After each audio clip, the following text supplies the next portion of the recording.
Hi everyone, Ben here from musictheoryacademy.com. In this lesson we're going to have a look at the alto clef. We're going to ask the question, what is the alto clef? I'm going to give you a really easy way to be able to read the alto clef. We're going to ask the question, why does it even exist? And then finally we're going to have just a quick look at key signatures and how to read these in the alto clef. So firstly, what is the alto clef?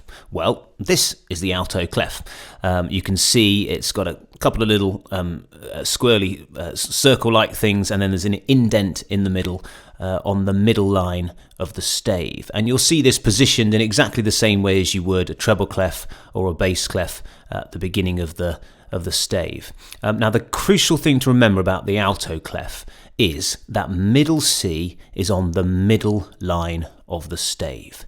And this is the really easy way to be able to work out what notes you're seeing on the alto clef. Just keep in mind, middle C is on the middle line. It's why it's also sometimes called the C clef, because that indent is based upon middle C.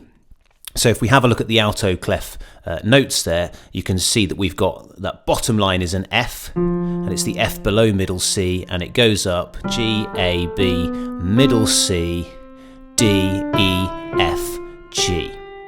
Okay, so keep in mind that middle C is that middle line.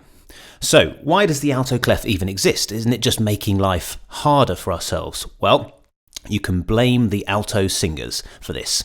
The alto vocal range, which goes from roughly around about F2, which is the F below middle C, to D5, which is the D a ninth above middle C. Obviously, it slightly depends on the vocalist, but that's traditionally seen as being the range.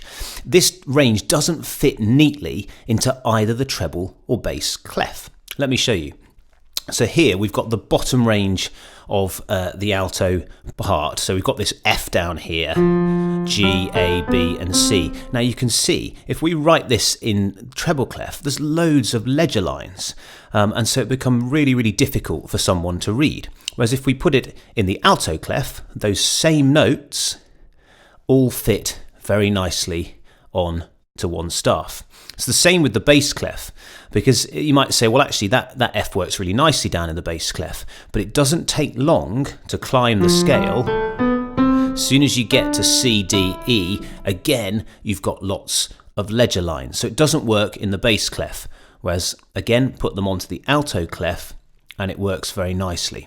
So it was a way, actually, rather than making it harder for us as musicians, it was aimed at making it easier by reducing the number of ledger lines that you had to write for an alto singer part.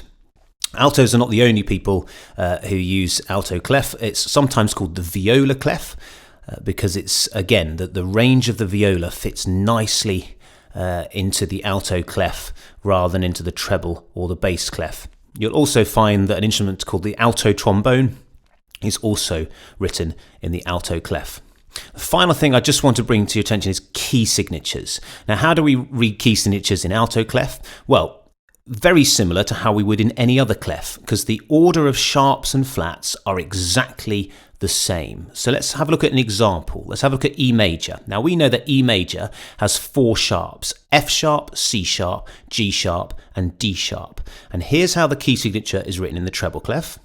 Here's how it's written in the bass clef. There we go again, F sharp, C sharp, G sharp and D sharp. In the alto clef, it's written in exactly the same order. And again, as long as you keep in your mind that middle line is middle C, then you'll be able to just count up and work out which are the sharps and flats. If you're new to the alto clef, don't worry if you're having to count up from that middle line. That's absolutely fine. You're effectively learning a new code, as it were.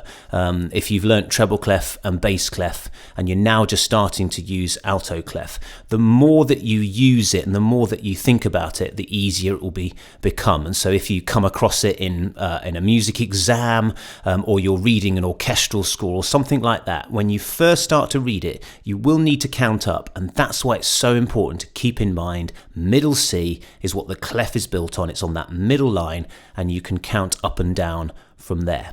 So I hope that's helped you think about what the alto clef is, that easy way of reading it, always keeping focused. That middle line is middle C. We've had a bit of a think about why it exists, and then same approach to key signatures. The sharps and flats are in exactly the same order, and if you need to just count up from that C on the middle line, then feel completely free to do so.